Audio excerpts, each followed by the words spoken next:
continuar o nosso estudo sobre Elias. Não é isso que nós estamos estudando? A vida do profeta Elias. E nós temos caminhado aí pelo livro de 1 Reis. E hoje nós vamos falar, nossa aula é muito, muito especial, porque ela abrange um tema muito atual. Elias, o profeta que venceu a depressão. Nós vamos falar sobre depressão nessa manhã. Porque Elias foi um homem que passou por essa situação. Queria que você abrisse a sua Bíblia em 1 Reis, capítulo 19. Antes de iniciarmos, nós vamos ler o texto. Nós vamos ler do versículo 1 a 18, que diz o seguinte: E Acabe fez saber a Jezabel tudo quanto Elias havia feito e como totalmente matara todos os profetas à espada. Então Jezabel mandou um mensageiro a Elias a dizer-lhe: Assim me façam os deuses e outro tanto, se de certo amanhã a estas horas não puser a tua vida como a de um deles.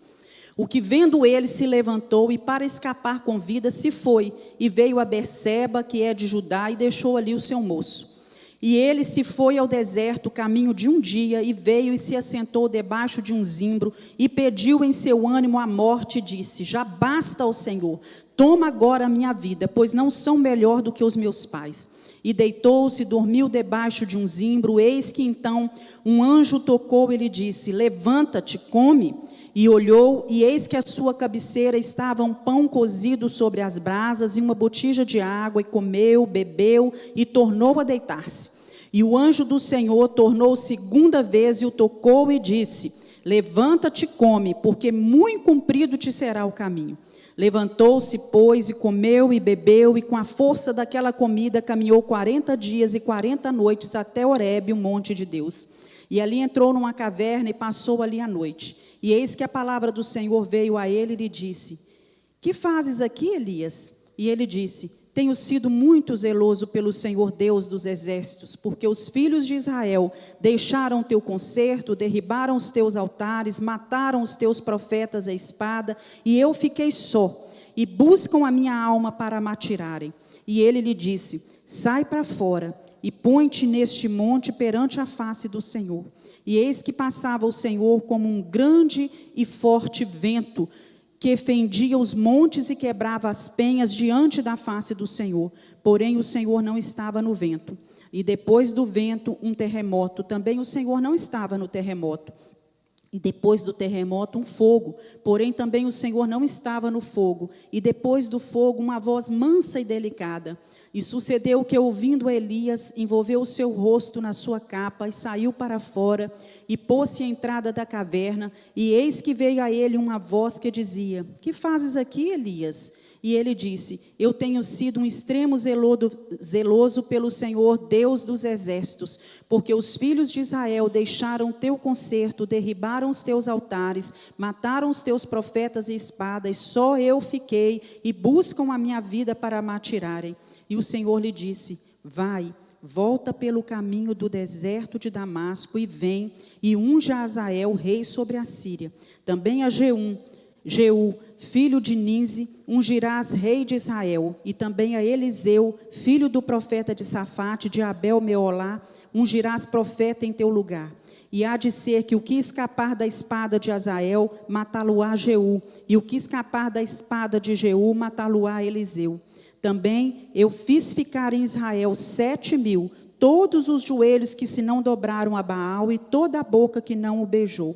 Partiu, pois, Elias dali e achou Eliseu, filho de Safate, que andava lavrando com 12 juntas de bois adiante dele. E ele estava com a 12ª. E Elias passou por ele e lançou a sua capa sobre ele. Amém.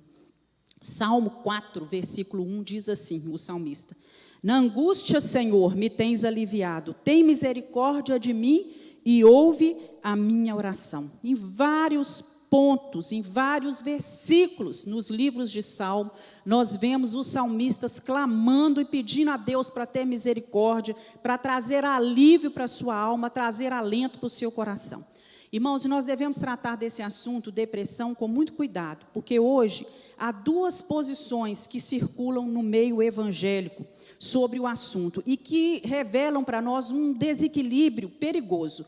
A primeira corrente, né, a primeira versão que há sobre isso, liga a depressão a uma ação de demônios.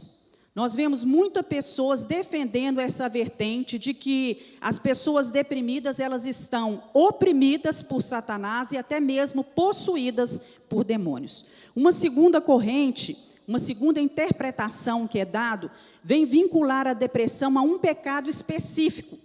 Acha que a pessoa que está em depressão é porque tem algum pecado que ainda não foi confessado, e assim, porque essa pessoa esconde esse pecado, ele precisa ser confessado, abandonado, e se não for feito assim, isso traz depressão.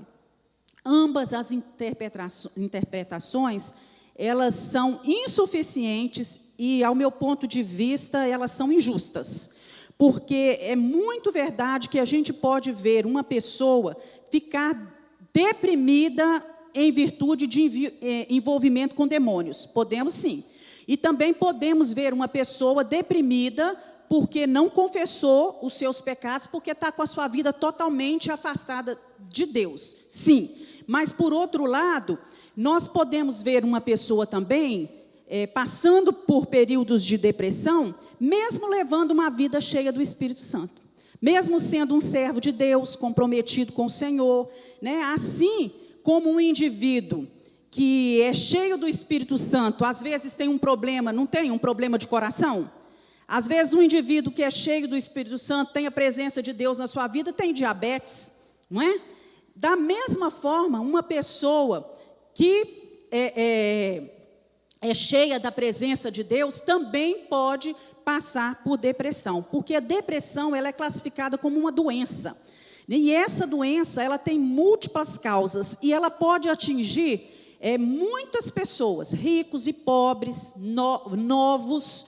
Hoje a gente vê até mesmo crianças e adolescentes com depressão, idosos, né? A gente vê pessoas aí, doutores formados, gente cheio de cultura, de conhecimento, e vê pessoas indoutas com depressão, pessoas religiosas que têm um grau de espiritualidade, e outros até mesmo que são ateus. Então ela tem avançado e ela envolve a todos, ela chega a todos.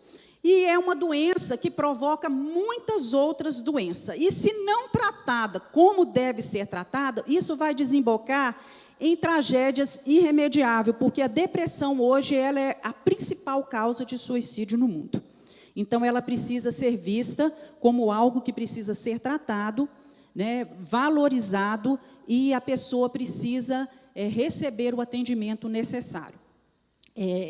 Eu trouxe aqui algumas causas da depressão. Então a gente vê aqui angústia, desânimo, cansaço muito fácil, apatia, sentimento de desesperança, irritabilidade, insônia, desejo de morrer, sensação de falta de sentido na vida, falta de motivação, falta de energia, tristeza na maior parte do tempo. Não é só porque a pessoa tem uma tristeza momentânea devido a uma circunstância que ela está deprimida.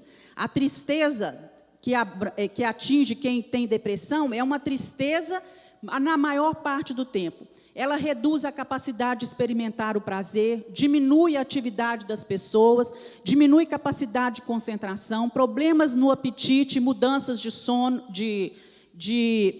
problemas no sono, mudanças de apetite. Uns comem demais, outros ficam, às vezes, sem comer. Diminuição da autoestima, da autoconfiança, ideias de culpabilidade, a pessoa se sente culpada por alguma coisa, estado patológico de nostalgia, vive no passado, lembrando daquilo que foi, daquilo que estava para trás, e o mundo torna-se cinza para essa pessoa. Então, isso aí são algumas causas, né? E até mesmo pensamentos suicidas.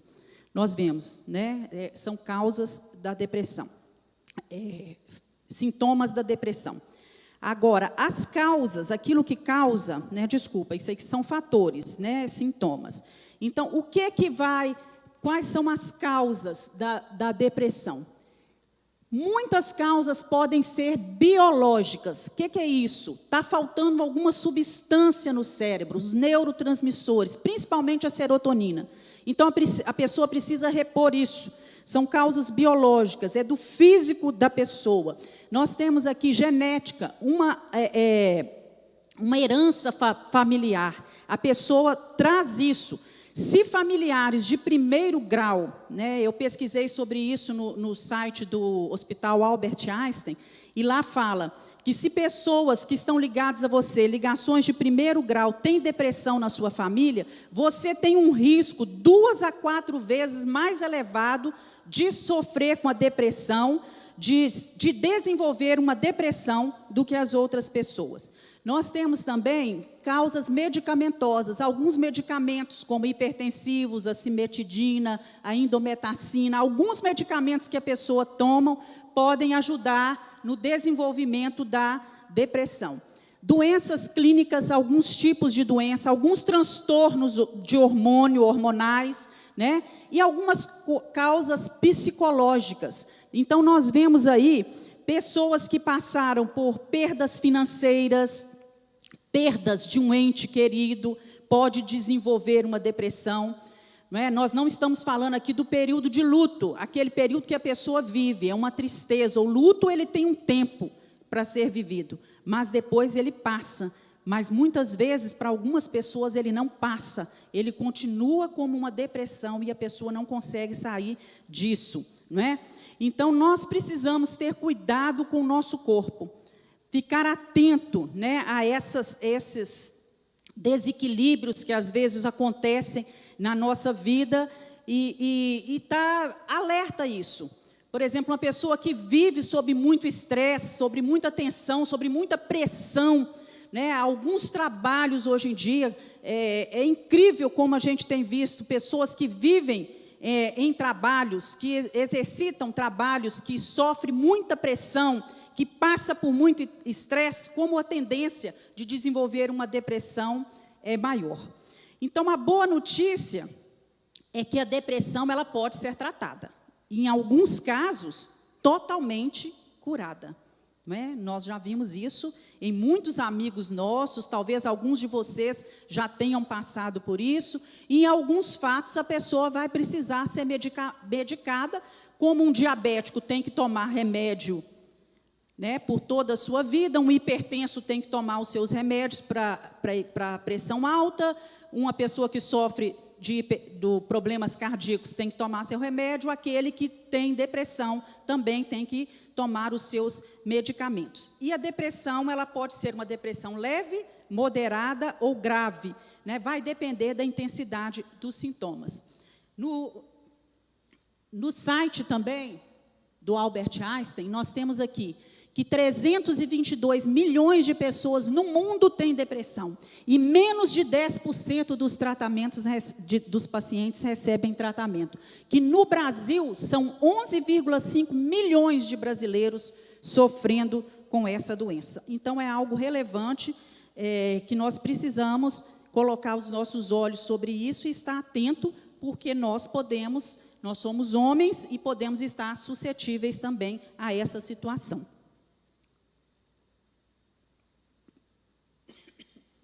Mas agora vamos falar um pouquinho de Elias. Nós lemos um texto sobre Elias. Elias foi um homem levantado por Deus, diante de tudo que nós já estudamos, né? Nós estamos acompanhando a vida de Elias desde o início do seu ministério. Deus levantou ele num tempo de crise política, de apostasia religiosa em Israel. O povo não queria saber de Deus, e ele confrontou os pecados de um dos piores reis que se levantou naquela época, que foi o rei Acabe. Chamou aquela nação que estava totalmente indecisa entre servir a Deus e servir a Baal, chamou essa nação a colocar a sua confiança novamente em Deus. Ele triunfou sobre centenas de profetas de Baal no Monte Carmelo, como nós vimos na última semana. Então, ele aprendeu a depender de Deus e realizar grandes obras em nome de Deus. Mas Elias era um homem semelhante a nós. Lá no livro de Tiago fala isso, que Elias era um homem sujeito às mesmas paixões que nós. Não era um super-homem, não era um super-crente, como também nem eu, meu irmão, e nem você. Somos super-crentes e super-homens, né? E Elias, mesmo depois de inúmeras vitórias, grandes vitórias que ele teve, ele ficou deprimido e disse aqui, falou com Deus, basta, né? Eu não aguento mais. Ele disse essas palavras. Você já ficou desanimado em algum momento na sua vida? Né? Você já passou por períodos de depressão, como Elias, né? Teve momentos em que você às vezes se encontrou deprimido, que você teve vontade de jogar a toalha, de falar como ele, basta Senhor, ó, toma aqui a minha alma, eu não aguento mais, não é? E nós sabemos que muitas pessoas passam por isso. Naquela época, gente, o reino do norte, ele estava numa situação muito triste. Acabe era um rei muito fraco espiritualmente, totalmente dominado por Jezabel, que era sua esposa. E Jezabel introduziu o culto a Baal. Ela trouxe da sua terra, né, o seu pai era rei dos Sidônios, ela trouxe e instalou na terra de Israel o culto a esse Deus. Então Elias, ele teve um ministério de juízo. Sua fé tinha sido testada ali no Monte Carmelo, mas ele saiu vitorioso. Ele era um homem de oração. Mas de repente, a rainha Jezabel manda um recado para ele, uma ameaça de vida, falando que no outro dia, a tal hora, ele já estaria morto, como os profetas de Baal. Então Elias, diante disso, ele fica desesperado e ele foge para Israel. Ele atravessa todo o Judá, né? Ele estava no reino do norte, ele atravessa todo o reino de Judá e vai lá para Berseba, que ficava no fronteira sul da terra. Olha o tanto que ele andou. E ali ele caiu numa grande depressão. Quem poderia imaginar uma cena dessa? Se a gente for ler sobre a vida desse homem, né, depois de uma grande vitória, ele acaba de matar os profetas, de ver o povo reconhecendo que só o Senhor é Deus, só o Senhor é Deus. Ele ora e pede a Deus para mandar chuva do céu. Geazi vai lá e olha, não, eu vejo só uma nuvenzinha do tamanho de uma mão de um homem. E ele tem fé suficiente para crer que aquela pequena nuvem iria se transformar numa grande chuva, não é? E quem diria que esse homem iria passar por isso que ele passou? Mas a palavra de Deus nos diz assim, tudo quanto foi escrito para o nosso ensino foi escrito. Deus deixou essa história registrada na Bíblia para que aqueles crentes que em situações, que em épocas posteriores, que fossem ler isso, aprendessem que eles não estão sozinhos, que o Deus que estava com Elias, que o Deus que ajudou Elias é o mesmo que está presente hoje, que nos ajuda. Você pode dizer glória a Deus por isso? Glória a Deus, esse é o nosso Deus. Então nós vamos ver aqui agora alguns fatores da depressão na vida de Elias, né? Nós vimos fatores hoje que levam a pessoa à depressão. E o que aconteceu com Elias? Primeiro, ele se sentiu fracassado. O que ele fala? Basta, Senhor, toma agora minha alma, eu não sou melhor do que os meus pais. Apesar daquela vitória que ele tinha tido sobre os profetas de Baal, apesar da exclamação do povo, do reconhecimento do povo de que só o Senhor era Deus, Elias percebeu que tanto Acabe como Jezabel, que eram os líderes, né, da nação, eles não mudaram em nada, não houve mudança nenhuma no coração deles, né? Então ele se sente fracassado com isso. Olha, acontece isso tudo, eu chego para o homem, falo com ele que 3 anos e pouco não ia chover, depois Deus faz descer fogo do céu, Deus manda chuva, e nada disso, nenhum fato, essa revelação do poder, da grandeza de Deus, mudou o comportamento desse povo. Então, meu ministério, né, isso eu imagino, viu, irmãos, que ele deve ter pensado, de que está servindo o meu ministério? É um fracasso. Não houve mudança na vida daqueles os principais que deveriam ter mudado, que eram os líderes, porque eles tinham poder de mudar a vida do povo. Segundo ponto que eu coloco aqui, o segundo fator, é que Elias não estava pensando naquele momento de um modo claro e realista. E isso é um fato na vida daquele que passa por depressão. A visão dele nesse momento era uma visão deturpada. Ele não pensou na origem da ameaça. Jezabel, olha só, ela era uma mulher ímpia, ela era uma mulher carnal, uma mulher que vivia sem Deus. Se ele pensasse de uma maneira realista naquele momento, ele iria se lembrar de quem era Jezabel e de quem estava no controle daquela situação que era Deus. Se o Deus que tinha feito parar de chover, mandar fogo do céu, mandar chuva novamente, se ele agiu dessa forma, esse Deus não tinha poder para derrotar Jezabel? Claro que tinha, mas ele não olhou isso. E há um princípio, eu não sei se vocês conhecem esse ditado, que fala assim: quando uma mula lhe der um coice, não fique chateado, apenas considere quem fez isso. Quando uma mula lhe der um coice, não fique chateado, apenas considere quem lhe fez isso. Elias não pôs esse princípio em prática, né? Ele não olhou quem é que estava dando aquele coice nele ali. Ele não considerou aquela situação. Então, a pessoa que está deprimida, ela é tomada por uma desesperança que é crônica e passa a enxergar a vida pelas lentes do pessimismo.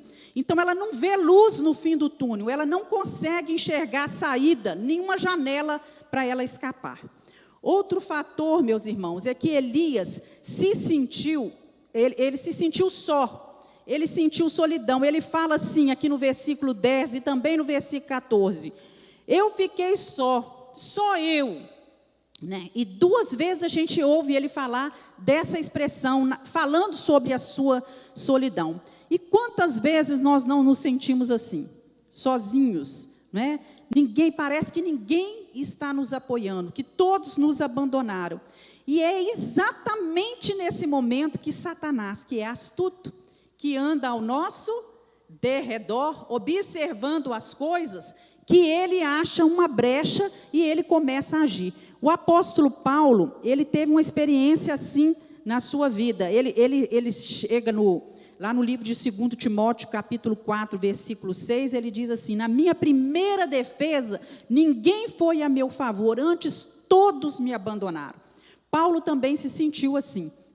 Então, Elias, na verdade, ele tem uma parcela de culpa nisso. Porque nós lemos aqui, a palavra de Deus nos mostra, que quando ele foi para Berseba, ele tinha um moço que andava com ele.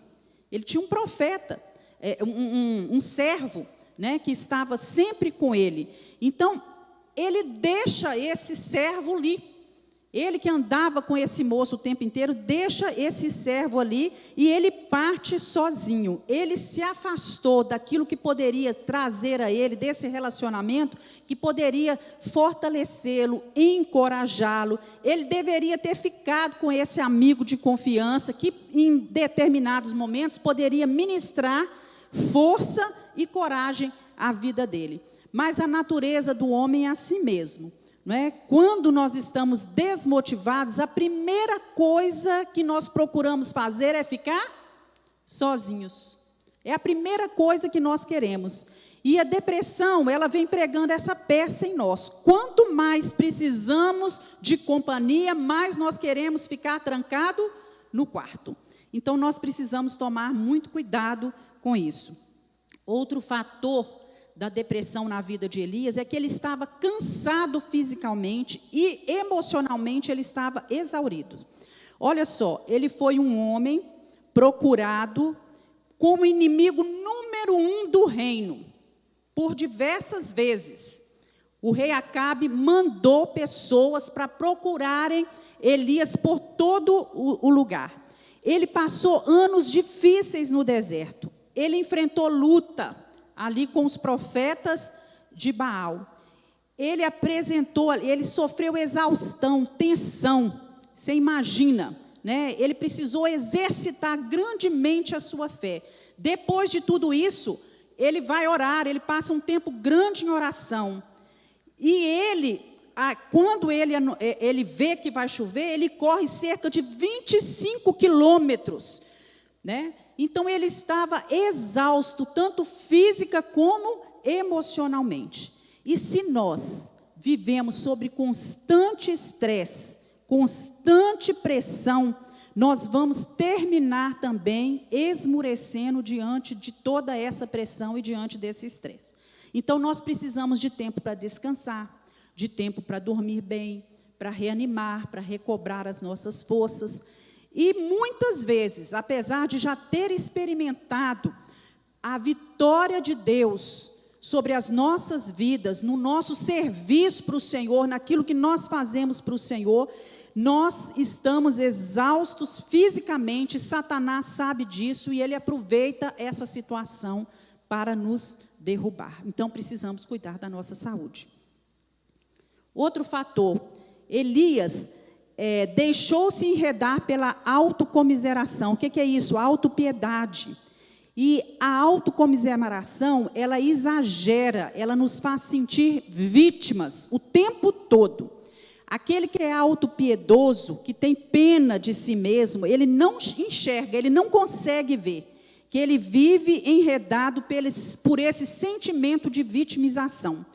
Então, quando essa comiseração ela está dentro dos limites, né, instintivos, essa autopiedade ela pode ser considerada como um sentimento natural. Mas a partir do momento que esse sentimento ele vai crescendo e ele vai sendo retroalimentado, e quanto mais ele vai sendo alimentado, ele deixa de ser apenas instintual e passa a ser um vício no nosso comportamento. Um vício que adoece, que muitas vezes paralisa a pessoa e faz essa pessoa sofrer. Então nós precisamos estar atentos a isso. Quantas vezes... Agora a pergunta é para você. Quantas vezes você se torna vítima de situações que, na verdade, não deveriam ser tão importantes? Que você não deveria dar importância a essas situações.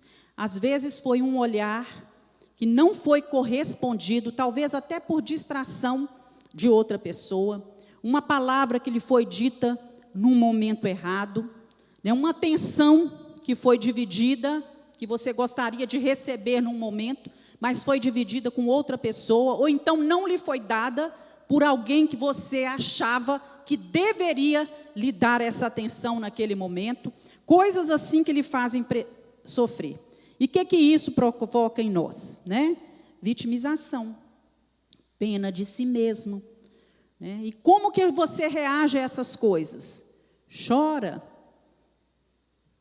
muda de humor, se sente totalmente rejeitado, abandonado, né? Olha pela janela que não deveria olhar, né? Porque tem algumas janelas que nós não deveríamos estar olhando para essas janelas, que são janelas cinzas e até mesmo negras, que aparecem diante de nós. Então, nós precisamos examinar as nossas reações diante das ações que nos são propostas e fazer um julgamento a nosso respeito, e reconhecer onde aquilo precisa ser tratado. Nós, meus irmãos, somos os únicos que, de fato, podemos mudar a maneira como nós assimilamos os pesos, os sofrimentos, as dores dessa vida, no sentido de que isso vai nos tornar vítimas daquela situação, vai nos tornar impotentes. Então, nós somos os únicos que podemos mudar isso, certo? E agora nós vamos ver como que Deus trata Elias nessa situação, né? Deus não abandonou Elias, e o Deus que não abandonou Elias também não nos abandona. Então veja como o Senhor tratou Elias. Lá no Salmo 103, um salmo maravilhoso, o salmista diz lá no versículo 13, como um pai se compadece de seus filhos, o Senhor se compadece daqueles que o temem, porque o Senhor conhece a nossa estrutura e Ele sabe que nós somos o quê? Pó, nós somos pó. Então, Deus nos conhece, Deus nos olha. Então, Deus permitiu que Elias tivesse um momento de descanso e de refrigério. Deus não ficou em tempo algum, nós não lemos isso aqui, culpando Elias, repreendendo Elias, chamando Elias de fraco, né? Perguntando a ele se ele não tinha vergonha de estar fazendo aquilo, se ele não era maduro espiritualmente para poder estar tendo aquelas atitudes naquele momento. Ao invés disso, Deus vem tratar de Elias, e trata como? Com uma alimentação adequada. Deus prepara uma refeição para Elias. Depois que Elias come, né, que Deus dá água, dá pão para Elias, ele recobrou as suas forças, e Deus dá a ele sono profundo para que ele possa restaurar, né, as suas forças. Depois Deus acorda ele e novamente manda ele comer, e isso traz para nós assim, que nós precisamos cuidar da nossa alimentação, nós precisamos ter um bom sono, porque quem não dorme bem, no outro dia não está bem. Quem não dorme bem, quando isso vai se acumulando com o passar do tempo, isso pode gerar fatores terríveis na vida da pessoa. Então, uma pessoa que está deprimida, ela fica realmente cansada. A mente dela não desliga o tempo todo. Então, Elias precisou dormir, precisou descansar para ele poder sair desse buraco da depressão. Então, Deus tratou Elias também, dando a ele uma oportunidade de desabafo. E isso é muito importante, né? Elias estava dentro de uma caverna. Depois que ele caminhou, que ele saiu de Berseba, ele andou cerca de um dia e ele foi para dentro de uma caverna. Então Deus se aproxima de Elias, mas não fala com ele assim: você devia se envergonhar de estar escondido aí nesse buraco. Você devia ter vergonha, levantar daí e sair daí. Mas Deus se aproxima dele e fala com ele assim: que fazes aí, Elias? Elias, o que você está fazendo aí, meu filho? E Deus convida Elias para sair para fora da caverna, para que Deus pudesse conversar com ele. E Elias veio com aquela choradeira da autocomiseração novamente, falando com Deus tudo que ele já tinha falado. Ah, Senhor, né? Ele repete aqui no versículo 14, eu tenho sido extremo zeloso para com o Senhor, né? Os filhos de Israel deixaram o teu conserto. Olha, todo mundo abandonou o Senhor, deixou de servir ao Senhor, né? Derribaram os teus altares, mataram os profetas, só eu, Senhor, só eu que fiquei, só eu que estou servindo a Deus. Ele começa com essa história já pela segunda vez, mas Deus ouve Elias. Deus tem ouvidos e Deus ouve. Deus dá a Elias algumas explicações, mostrou para Elias que ele ainda tinha trabalho para fazer, que o ministério dele não tinha acabado, que ele era um homem de Deus, que ele foi escolhido e chamado por Senhor. Então o desabafo é uma necessidade vital para que a nossa alma seja limpa, seja purificada. E para isso, a gente precisa de ter um amigo de confiança, alguém com quem a gente possa conversar, um irmão, ou a gente precisa fazer isso com o nosso pastor, ou com um psicólogo, mas nós precisamos. Elias fez isso exatamente com Deus naquela época. Deus providenciou para Elias também um amigo próximo. Deus permitiu que Elias passasse o manto dele, a capa dele, para Eliseu. Logo à frente a gente lê isso. Mas Eliseu fez muito mais do que ser um sucessor de Elias. No tempo em que Eliseu caminhou com Elias, ele foi um amigo pessoal. Alguém que amava Elias, que não deixava Elias em momento algum, alguém que cuidou de Elias. Deus levantou Eliseu para servir Elias e para caminhar com ele, para estar junto dele, né? Alguém que amava, compreendia e encorajava. Deus não nos criou para vivermos o quê, meus irmãos? Sós. Por isso a igreja é tão importante. É muito importante estarmos em comunhão com os nossos irmãos na igreja. É porque aqui, quando a gente chega, aqui tem pessoas que têm problemas diversos. Às vezes problemas maiores do que aqueles que nós temos. E quando nós ouvimos o testemunho de uma pessoa, quando nós oramos pelos outros, quando adoramos a Deus junto pelos outros, quando ouvimos e somos fortalecidos pela palavra, quando ouvimos o que Deus fez na vida de determinadas pessoas, nós somos encorajados e fortalecidos na nossa fé. E qual foi o resultado na vida de Elias, o resultado desse tratamento de Deus na vida de Elias? Elias teve a sua visão totalmente restaurada, ele teve o seu ministério restaurado. Olha aí no versículo 13, né? No versículo 15, né? Deus falou com ele: vai, volta pelo teu caminho para o deserto de Damasco, unge Azael, unge a Jeú, né? E unge também o profeta no seu lugar. Versículo 15 e 16. O ministério dele foi restaurado, a visão dele espiritual foi restaurada. Deus falou com ele: vai e volta o teu caminho, né, para a esfera do teu serviço, volta para o teu serviço. E o trabalho é muito importante, meus irmãos. Como é importante a gente envolver a nossa mente. Quanto mais à toa a gente fica, quanto mais vazia fica a nossa mente, mais o diabo tem condições de trabalhar. Por isso que é bom, quando estamos passando por esses momentos de depressão, de dificuldade, que a gente envolva a nossa mente, que a gente se ocupe com alguma coisa.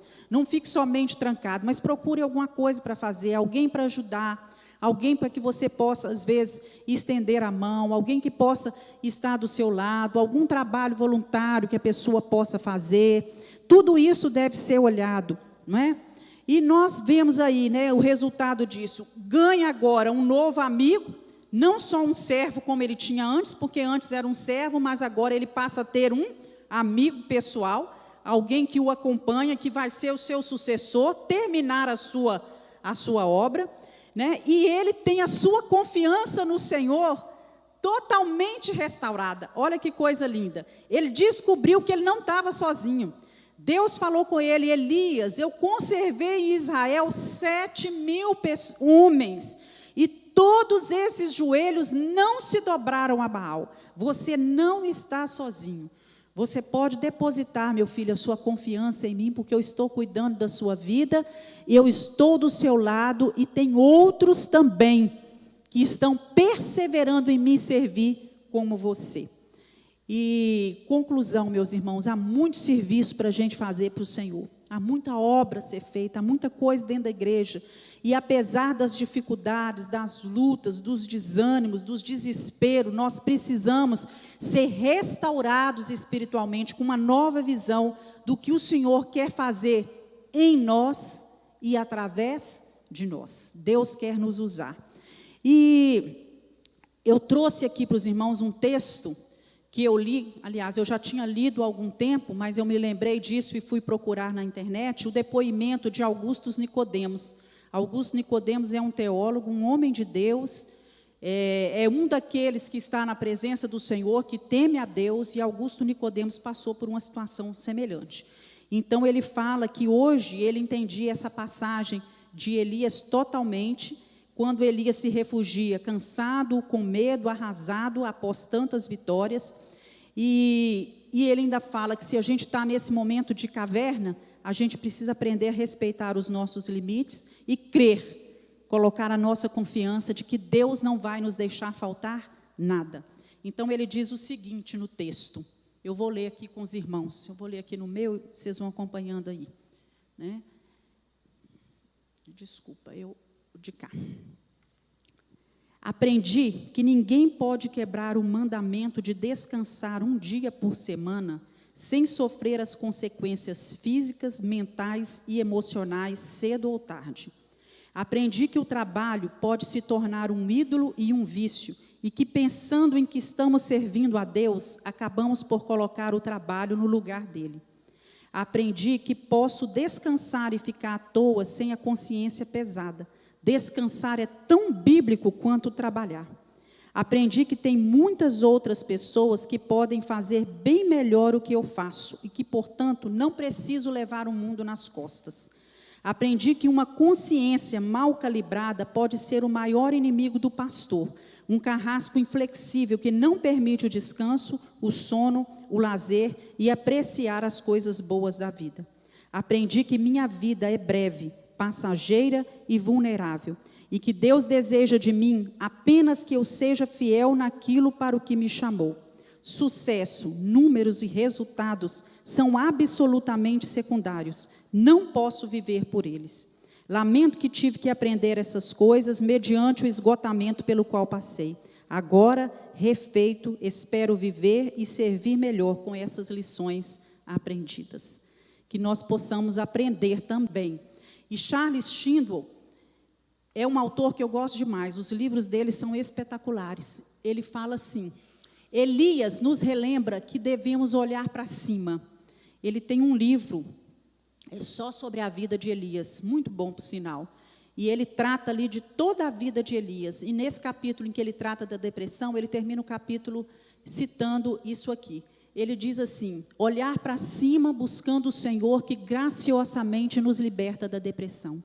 Olhar para cima quando Ele permite que descansemos e tenhamos refrigério depois de uma agenda lotada que cobra um alto preço de nossas vidas.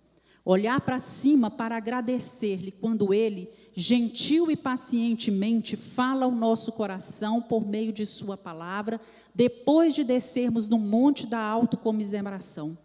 Olhar para cima e louvá-lo quando Ele nos dá a companhia e a afirmação de um amigo que nos entende e nos encoraja.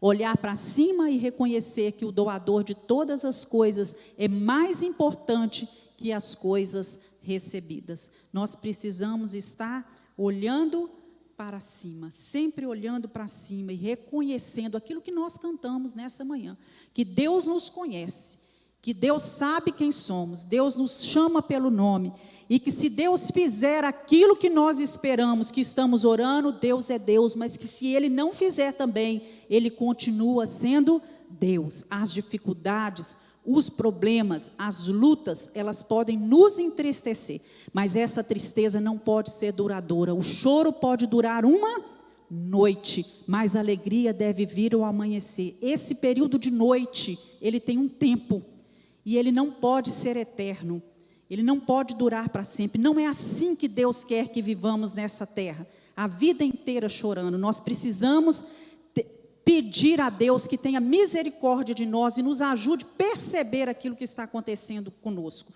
E eu trouxe aqui algumas atitudes de como sair da depressão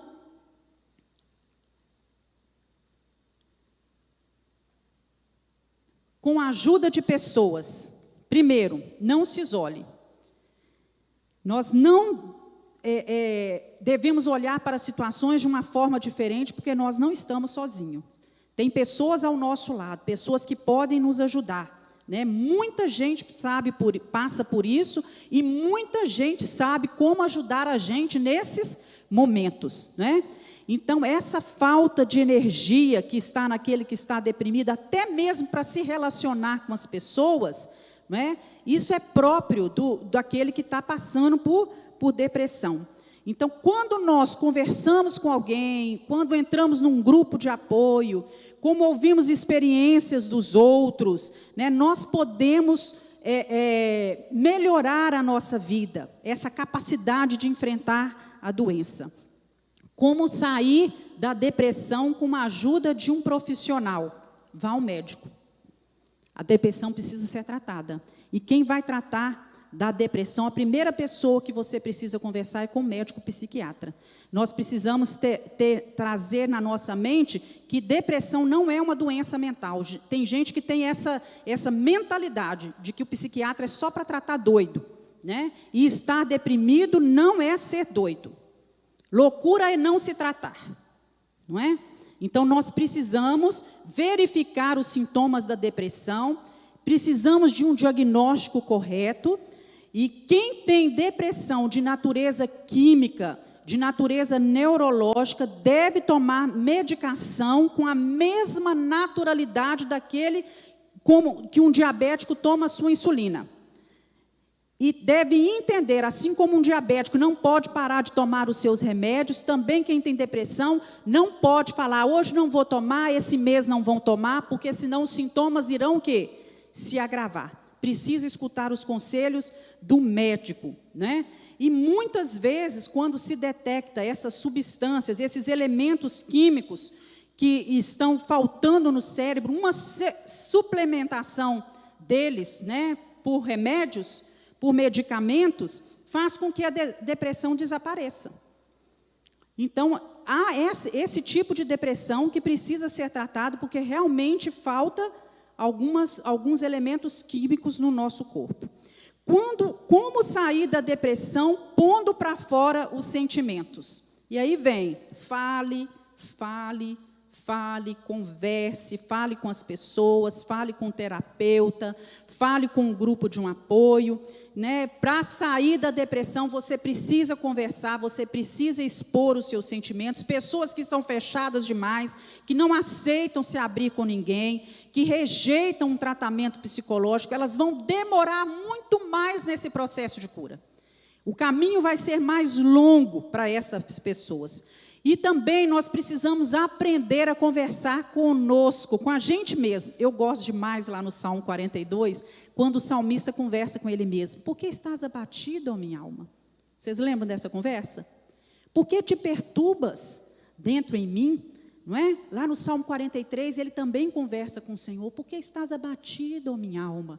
Ele vai conversando com ele mesmo. Nós precisamos aprender a fazer isso. Né, ouvir a nossa voz, verbalizar essa confusão interna, muitas vezes que está dentro de nós, entender as coisas que estão acontecendo, né, por que te perturbas, né, olha para o seu Deus, espera em Deus, né, você ainda vai louvar o Senhor, essa situação vai passar, o salmista vai passando isso. E fazer terapia, irmãos, é uma coisa muito boa, né, o psicólogo, a função do psicólogo é ajudar as pessoas a se encontrar, a mudar a forma, que às vezes não é saudável de pensar, né, de ressignificar a sua vida. Na verdade, o psicólogo vai ajudar você a isso. Ele não vai te mudar, ele não vai te transformar, ele apenas vai ajudar você a dar um ressignificado à sua vida. Então, você vai descobrir como sair da depressão do seu jeito. Agora, entenda bem, nós não precisamos e devemos entender que psicólogos e pessoas ao nosso redor não são muletas. Nós não devemos passar uma vida inteira só agarrando a eles. Isso é por um tempo de tratamento, enquanto nós estamos o quê? Doentes, né? Como sair da depressão, tirando a depressão de foco? Não tenha pena de si mesmo, né? A depressão ama a autopiedade, parece ser difícil, mas pensa o seguinte, você não é a única pessoa que está deprimida nesse mundo. Então, encare esse desafio dessa doença de cabeça erguida. Eu vou me tratar, eu vou sair disso, né? Eu vou tirar essa autopiedade, né? Dói, né? Eu sei, mas não é suficiente para tirar de você esses desejos e essa capacidade de escolha, se você não tomar uma determinada atitude, se você continuar tendo pena de si mesmo. Por quê? Você é servo de Deus, você é amado do Senhor, Deus morreu na cruz por você, você precisa falar isso tudo com você precisa tirar o foco da depressão. Você tem família, você tem uma igreja que te ama, você é cercado por amigos. Essas coisas precisam ser trazidas o que? A nossa mente, a nossa memória. Como sair da depressão sendo autêntico? Aí vem o ponto, se conheça. Você precisa conhecer a si mesmo, né? O que você gosta, né? O que lhe faz bem, o que traz prazer, o que você não gosta, o que faz você se sentir mal. Então, você precisa aprender a respeitar seus limites. E não se cobrar demais. Tem pessoas que se cobram muito. Nós precisamos perdoar a nós mesmos e saber compreender a gente, respeitar os nossos limites. Isso é saudável e vai dar a gente mais energia para a gente continuar a nossa vida o tempo inteiro, né? O tempo que nós temos que viver aqui nessa terra. Então, nós precisamos nos conhecer e proporcionar para a gente situações que nos dão prazer. Se determinadas situações nos fazem mal, se determinadas circunstâncias nos angustiam, nos afligem, nós precisamos aprender a separar isso, né, e pôr de lado e nos conhecer da forma que nós somos realmente e parar de ter essa pena de nós mesmos e reconhecer que nós somos servos de Deus o tempo todo. Como sair da depressão valorizando a luz, a natureza e as pessoas? Aí vai entrar um estilo de vida saudável. Uma pessoa deprimida, o que ela quer é só ficar trancado no quarto. É o que ela quer, mas é o que ela não deve fazer. Então, quando a gente está doente, né? Por exemplo, eu passei pelo Covid. Eu não queria ir para o hospital. mas eu entendi que eu precisava estar lá. Eu não queria fazer aquele tratamento com a VNI, eu não queria. O meu corpo, o meu físico, a minha mente naquela hora estava totalmente debilitada. E o meu querer não era por aquilo que seria extremamente difícil, mas eu sabia que eu precisava fazer aquilo. Então, nós precisamos entender que nós precisamos. Vocês gostam de tomar remédio? Eu odeio, mas em determinados momentos nós sabemos que precisamos tomar o remédio. E isso inclui uma injeção, que é dolorido, não é? Mas nós precisamos, então deve prevalecer aquilo que precisa ser feito. Então, eu quero ficar trancado no quarto, eu quero fechar a janela, eu quero me entregar na escuridão, mas não é isso que eu devo fazer. Eu preciso ter um estilo de vida saudável, porque eu também preciso sair dessa situação. Então, uma pessoa deprimida precisa buscar a natureza, buscar, né, o sol, né, sair, se envolver com outras coisas, mesmo que ela não queira. Atender a convite de amigos, venha, eu posso ir aí, né, venha até minha casa, venha tomar um café comigo, venha ficar comigo, né, entender a companhia de pessoas, ainda que você não queira conversar, mas isso é importante e vai ajudar. Eu não quero de jeito nenhum, as pessoas falam, caminhar, fazer o exercício físico, mas o exercício físico naquele momento ele é um remédio, e ele precisa ser aplicado à sua vida, porque a depressão ela foge de exercício. Isso não quer dizer que quem vive nas academias praticando exercício não tenha depressão, não é isso, mas o exercício é uma das práticas que vai dar saúde para você enfrentar a depressão. Então, você não quer sair de casa realmente para andar, mas você precisa entender que é necessário. Então, você começa 1 quarteirão, 2 quarteirões, né? Você precisa fazer isso. Como sair da depressão com informação e inspiração? Aprenda sobre a depressão, busque informações, comece a ler sobre respeito, né? Tenha contato com histórias inspiradoras, leia sobre a vida de pessoas que passaram por depressão e que venceram, porque muitas pessoas têm vencido, né? Não vai ler sobre aqueles que não deram conta, que não se trataram, que suicidaram, porque muitas vezes não conseguiram fazer o tratamento. Você vai ler aquilo que é bom, que vai te trazer o quê? Esperança. Eu quero trazer a memória, eu quero buscar aquilo que me dá esperança. Se Elias conseguiu, eu também vou conseguir. Amém, irmãos? O Deus de Elias é o nosso Deus. Como sair da depressão se livrando de sentimentos negativos? Perdoe e viva livre de amarguras. Tem gente que sofre de depressão porque não consegue perdoar as pessoas e guarda amargura sem fim dentro do seu coração. Então, vão direto ao ponto. Rancor e amargura suga toda a nossa energia. Se a gente ficar guardando as coisas que os outros nos fizeram, que os outros nos falaram, que foram injustos conosco, isso vai tirar a nossa alegria de viver totalmente e vai trazer um prejuízo enorme à nossa saúde física e emocional. Então, as pessoas sábias são aquelas que aprendem a viver bem, que se livram desses sentimentos negativos, né? Eu não consigo perdoar, eu vou orar a Deus, eu vou buscar e eu vou declarar todos os dias o meu perdão por aquela pessoa, até que isso saia completamente do meu coração. Como sair da depressão? Através da fé. Desenvolva uma espiritualidade. Nós precisamos olhar para esse lado nosso. Irmãos, qualquer psiquiatra que conhece a Deus e tem temor de Deus, quando uma pessoa deprimida chegar lá, ele vai se referir à espiritualidade. Não estou falando aqui de religiosidade. Ele vai falar com essa pessoa que ela precisa buscar algo muito mais profundo, algo que venha lhe dar fé, né? Algo que vai muito além da religião. Buscar a Deus, buscar aquele que é poderoso, ter fé, ter esperança. Ele vai falar sobre isso. Você precisa ter fé, você precisa ter esperança de que as coisas vão melhorar, de que esses medicamentos, no tempo certo, eles vão cumprir o seu efeito. Nós precisamos aprender a confiar em Deus. Isso é desenvolver uma espiritualidade. Tem gente que é religioso, que está dentro das igrejas o tempo todo, mas não é nem um pouco espiritual. Não tem experiência nenhuma com Deus, não conhece verdadeiramente a Deus. Então, nós precisamos reconhecer que nós devemos confiar no Senhor e buscar a nossa esperança e confiança só em Deus. E por último, como sair da depressão usando a seu favor?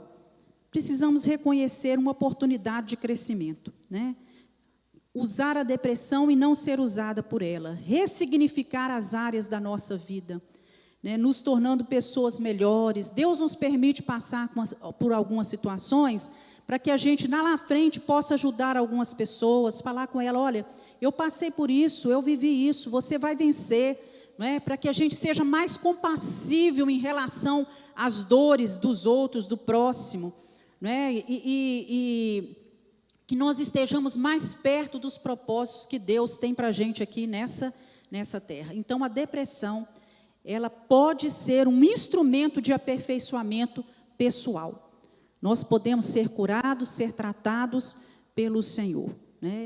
E entenda que sair da depressão não é decorar uma receita de bolo. Cada pessoa é única, é diferente.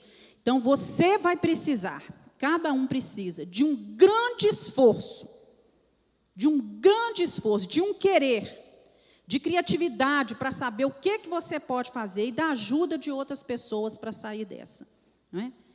O principal é querer, eu quero. E eu sei que para isso nós precisamos entender que para isso nós precisamos fazer um grande esforço. E para terminar aqui, está aí o versículo, por que estás abatido, ó minha alma? Por que te perturbas dentro em mim? Espera em Deus, pois ainda louvarei, o qual é a salvação da minha face e o meu Deus. Ele é o nosso Deus. Deus sempre vai nos dar força para sairmos do fundo do poço. Amém, irmãos? Deus sempre vai nos dar força. Não sei se você está passando por um momento assim de dificuldade, se você já enfrentou a depressão, mas que você saiba disso, que Deus sempre tem mãos estendidas para tirar do mais profundo do poço. Quando Pedro afunda, Deus estende as mãos.